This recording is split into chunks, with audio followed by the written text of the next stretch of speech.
Luchini drop. Take us back to your mindset when you first recorded that song. Damn, did you really have to remind me of 16 years ago?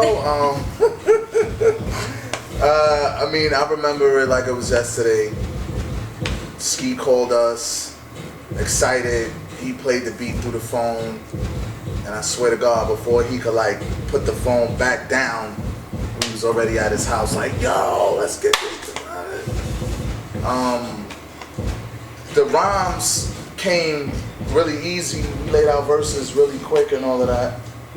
But we kind of sat there and marinated on that hook for a while.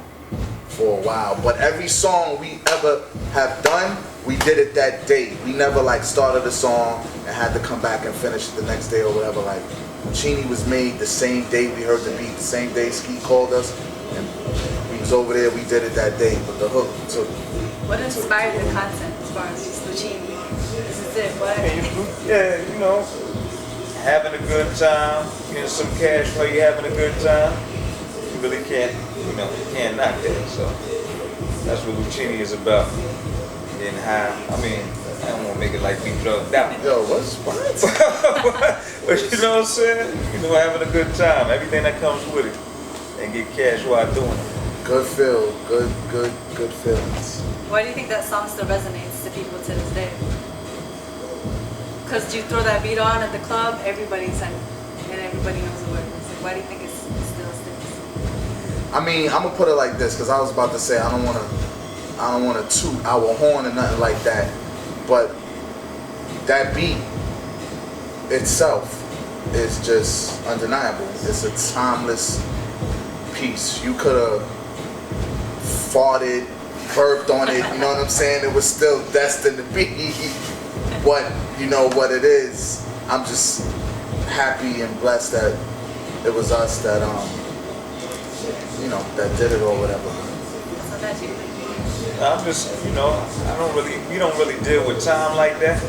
So we don't make our music to match no era, And that right there is something that we like, we tap into our 70s thing, our 80s, 60s, whatever, all meshed up in one. As long as it's soulful, sold out, feel good, we gonna do it.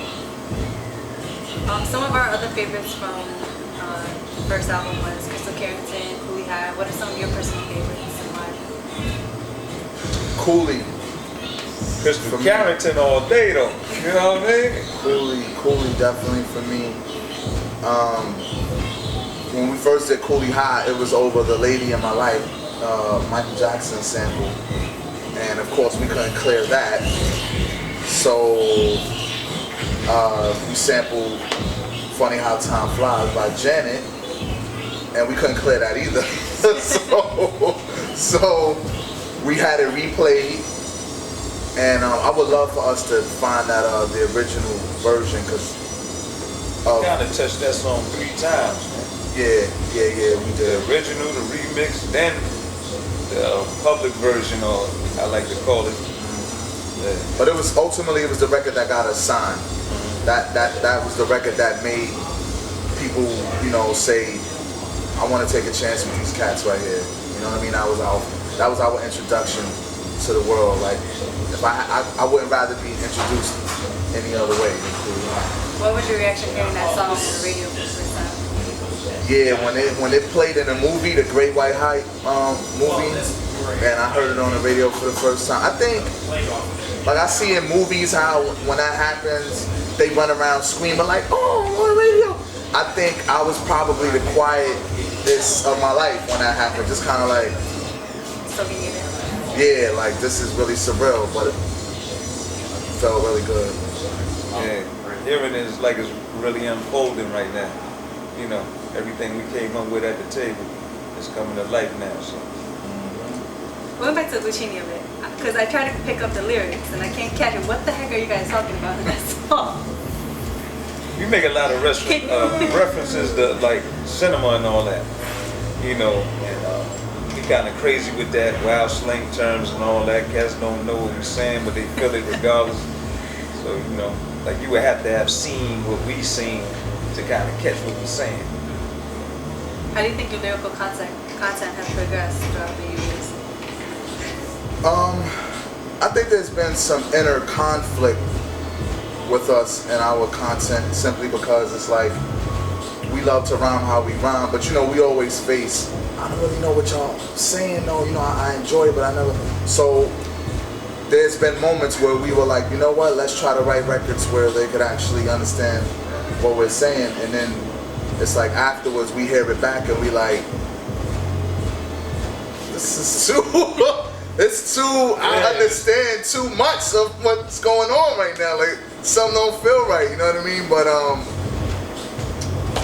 I don't know, I think we are gonna always, and I'm not saying this in any type of like bragging or egotistical way at all, but I think we're gonna always just be somewhere else with it, because I mean that's just how we think. But we sometimes dibble and dabble in the other stuff, and we have a glossary that we coming through with too, that is gonna let it be known everything that we saying in the songs and stuff. The, you know, Low Lingo 101, and y'all be on the lookout for that. I hear somebody say, yeah, I knew they said that. I knew it. I don't want to hear that thing. Cause see, the twist to it too is that it could be a word that you use in your everyday and it means this, but when we say it, it really means that. Can you give an example? Everyday term, but nobody used for scat like that. Nobody really used, well, we was talking about Bree-K forever. On Deckington, but that's everybody knows that.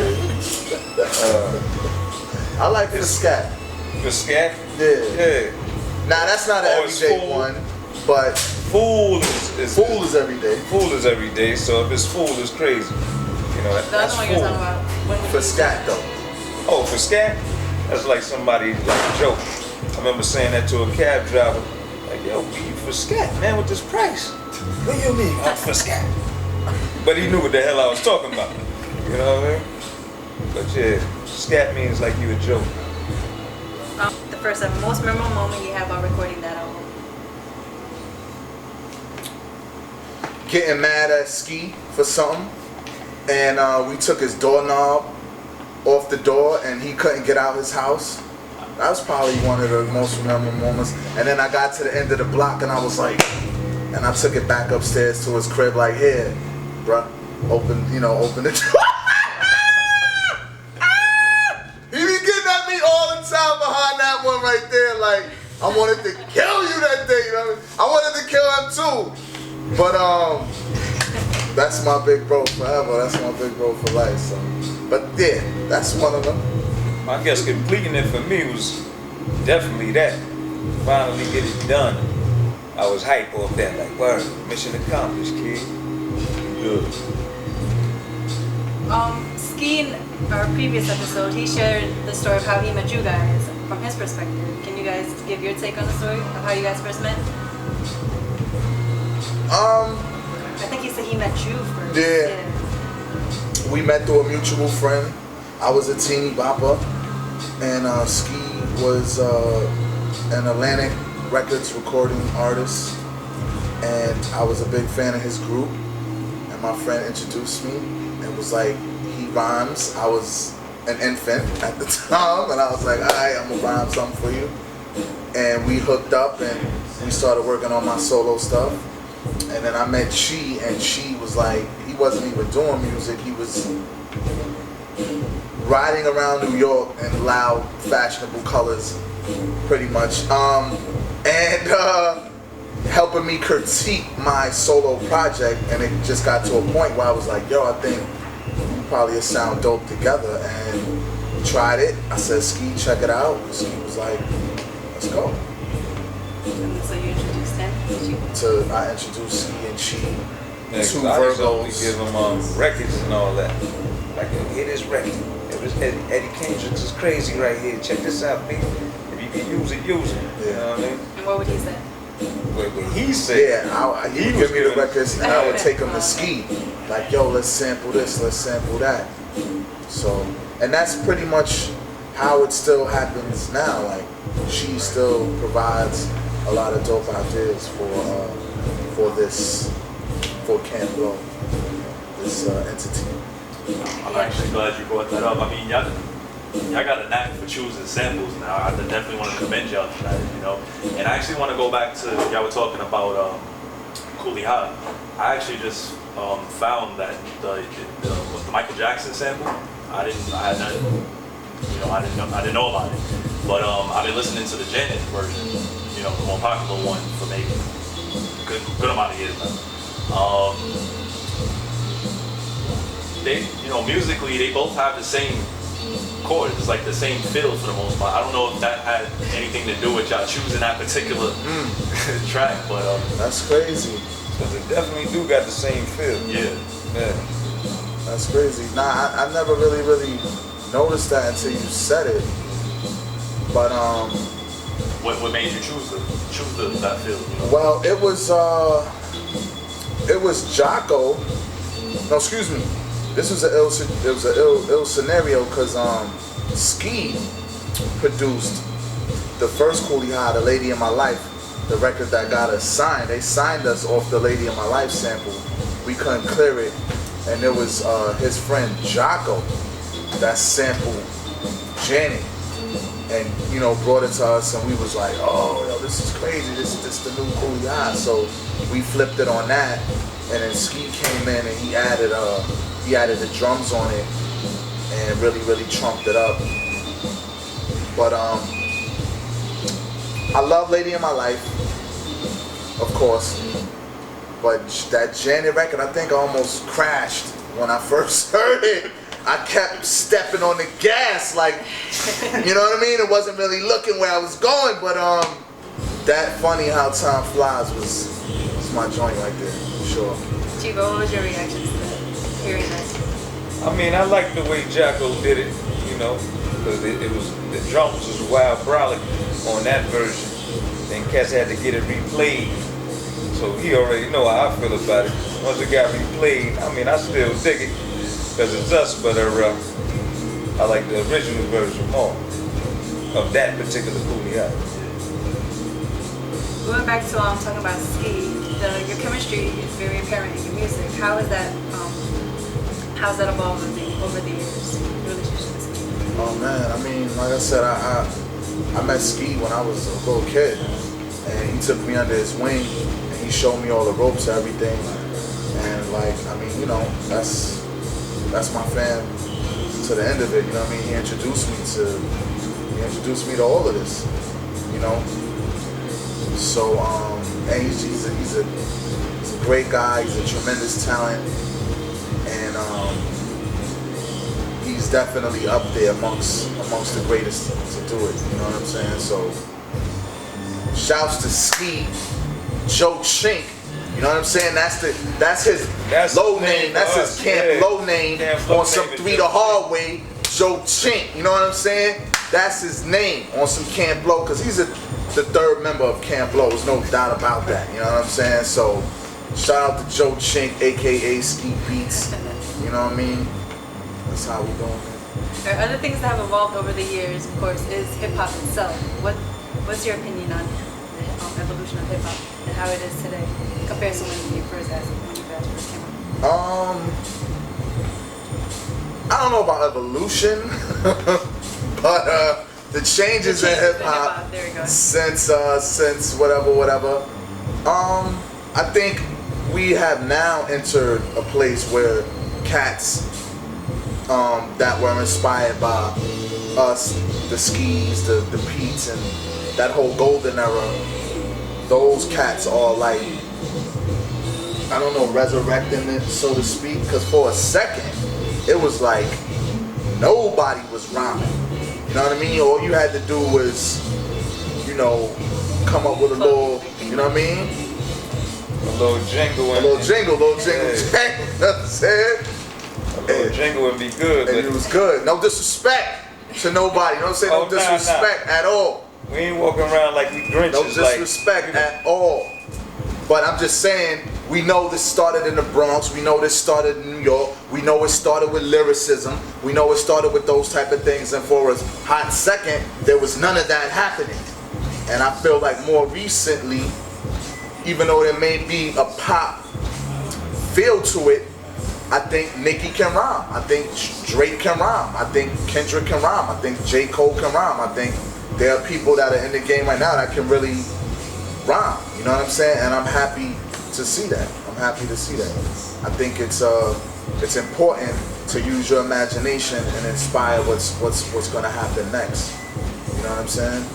So out of all those people you mentioned, who are some artists that you're following now that you actually did or listen to? Rock Marcy's dope. Action Bronson is dope.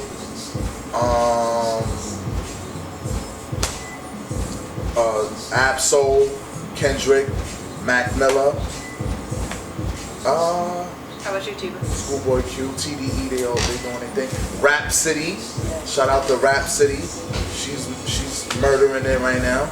I'm big on R&B, so I'm listening to this group with 3 females called King, you know, and they got a joint named Supernatural and all that. That's where I be at with it. I listen to the cats every now and then, but for the most part, I'm on this R&B kick right now. You guys are about to drop an R&B album soon? You gonna sing for us? Give them a couple of Cavassiers. You know what I'm saying? You never know what you might hear. Let the bubbly flow through them for, you know, and you'll probably get a little Eddie Kendricks out of him, you know?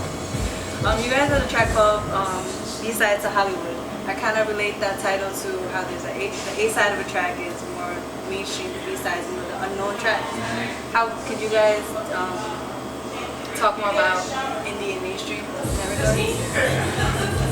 Well, first of all, why is there such a disparity between the two? Between the two, it's almost like, you know, why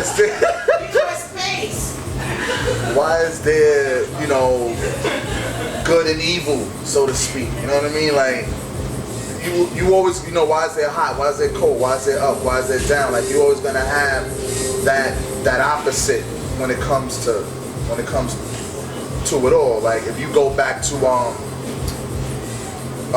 We Are Dream Girls, you know what I'm saying? And they got the Effie White, that deep soul, incredible Effie White record, and then your man Jamie Foxx eclipsed her and put that pop version out because she had the more light voice. She knew they knew it was gonna appeal to this and that. So I mean, this right here is just very obvious. Like, I'm gonna put these records because they're gonna cater to this crowd and maybe make whatever, and then I'm gonna put this under here, and I don't know. That's just my whatever. Maybe you got a better. What do you gotta say? I mean, I just got a crazy way of thinking about shit. So for me, I think commercial is more what these cats tell you to do. And, you know, indie is what cats actually feel like doing. So you think it's more of the label? yeah, I think there's a lot of cash. You know, cash. There's cash involved. So you know, let me make sure I put him with this artist and have this record sounding like that. So you know, it'll stick to what he was saying to the masses, certain masses. You know, but indie artists do what the hell they feel like doing. And I think that's the difference between the two. Do you feel you guys have stuck to your original motto or whatever you guys, when you first came out, like, we're gonna stick to this, or this is how we're gonna do things? You feel you never strayed away from that? I mean, I ain't even gonna say this. Nobody's heard it, so it don't really much matter. But when we tried to get on some other type of I ain't gonna say tried. We just experimented. You know what I'm saying? That's all we did. We never like tried to do anything. We experimented with something before. Yeah, and we would never let nobody hear it either. But outside of hip hop, or just some experiments with hip hop type stuff? Nah, I definitely don't want that song to ever surface. But I think, you know, we kind of had to figure things out for ourselves in this industry, and I think we've been doing a really great job. We've managed to, you know, produce a legacy and a core base that loves what we do. The art is abstract, and they love it for that. And you know, I mean, Luchini, think about it. Luchini was a commercial success, and we didn't even know what was happening. We just kids that just got a record deal, made some music that we love, made a record that was a commercial success, and we had no intentions of doing that. Once again, the only time we ever tried to like just experiment was because it's like, okay, let's make a record where they can understand us, and then every time we do that, we kind of throw it away because we don't like it. Yeah. I don't know if I answered your question or not. I just hope I got at least close. Cool. I'm in the radius of it. Okay. Oh no, I don't really had nothing for that. I was just, I mean, summed it up pretty much. Ultimately, all right. Bottom line is commercial. You know, these are the people up in the corporations. Like, let's make money. Independent, underground is integrity. So you got that. You got let's make money. You got integrity, and you got those that find that happy medium, and they do both. Would you say an artist can be successful as an indie artist? Mac Miller. Yeah, totally. Yeah. Mac Miller, and Talib Kweli is also You guys? us. I mean, like the list really does go on pretty much. I think it's really all about what of, you want. Indie artists actually stick with them. You know what I mean? They don't be like the fly-by-night type of fans or whatever, or the listeners. So I dig them. In between Uptown Saturday Night and your current project, discuss your progression with hip hop.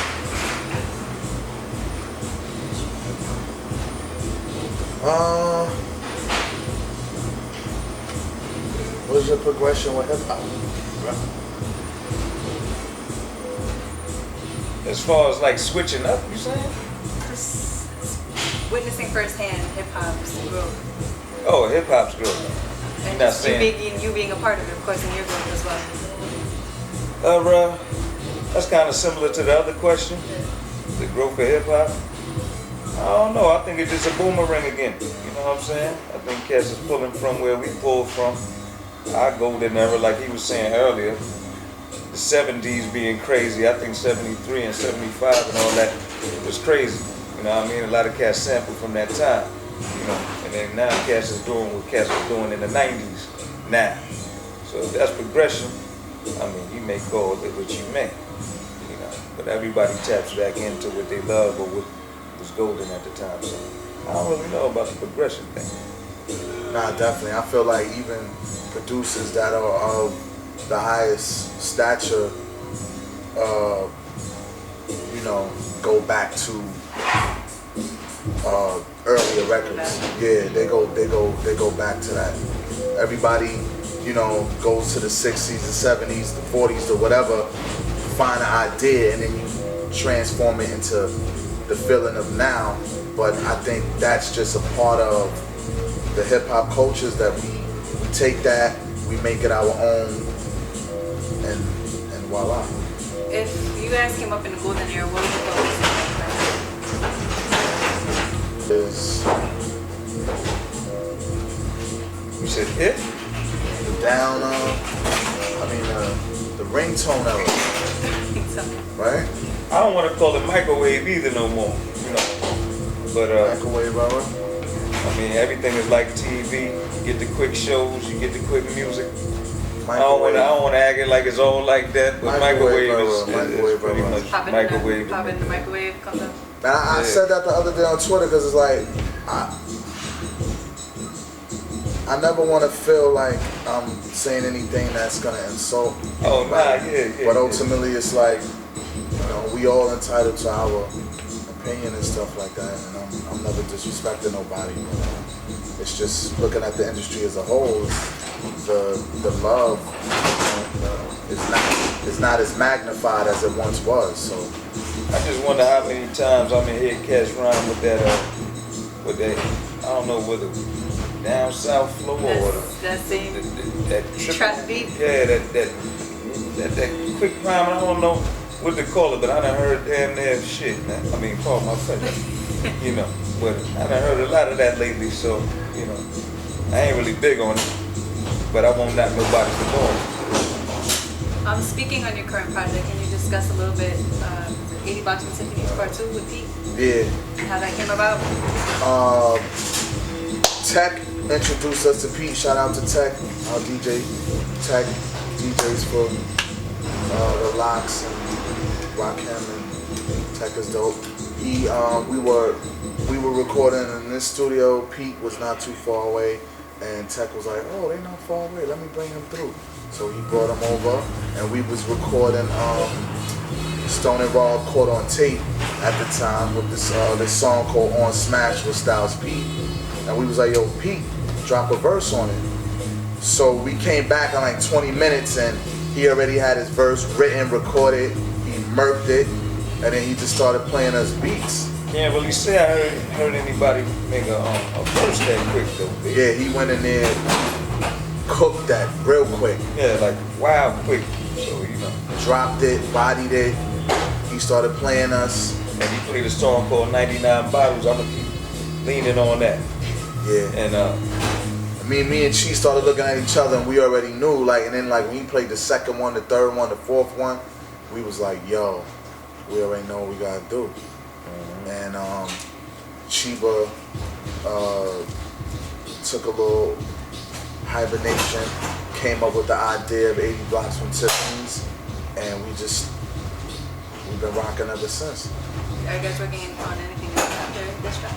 Yeah, we already got like 2 albums of material, you know what I'm saying, in the can. So we giving this, mixtape now. 7:30, dropping 7:30, July 30th. Please, 7:30? yeah, 7:30. Yeah, be on the lookout for that. And be on the lookout for more Camp Lo, P-Rock, 80 Blocks, Ski Beatz. Working with these greats like P-Rock and Ski, can you recall one standout memory that you had with each? In the studio, out the studio? Yeah, like I said, that was Ski right there, was raw deal. With Pete, I think when he came to North Carolina, and yeah, that might be a little too whatever. But you gotta have right. You already know I'm going with it. Being able to record, and the cat coming down with turkey sausage, eggs, pancakes. Oh yeah. Tea, OJ. Yeah. The first morning we woke up. Well, first morning we woke up in his basement recording 80 Blocks. He came downstairs with the whole buffet, yo. Cats was like. Just that first day though, or every day? No, every day. Every day? Yeah. Every day, yeah. Every day. Every day. Shout out to P-Rock, we 80 Blocks. Which we need to get in here. But his mindset at right now. Alright, just a couple questions. What do you think differentiates a golden era hip hop artist from today's artist? I saw somebody say this on Twitter, and I agree with it. It might have been Little Duval, but I agree with it. It's just the difference between this era and the golden era is that the golden era is aware of who came before them, and I think in this era, not too many are hip to the artists that came before them and give that homage like they should, because when we was coming up, it was like De La Tribe, everybody, you know what I'm saying? Everybody that we fam with now, it's just like that, having that respect and having that stamp of approval by those that you look up to just gave you that to go into the next phase. And I think this generation don't. Yeah, I don't think they really acknowledge who came before.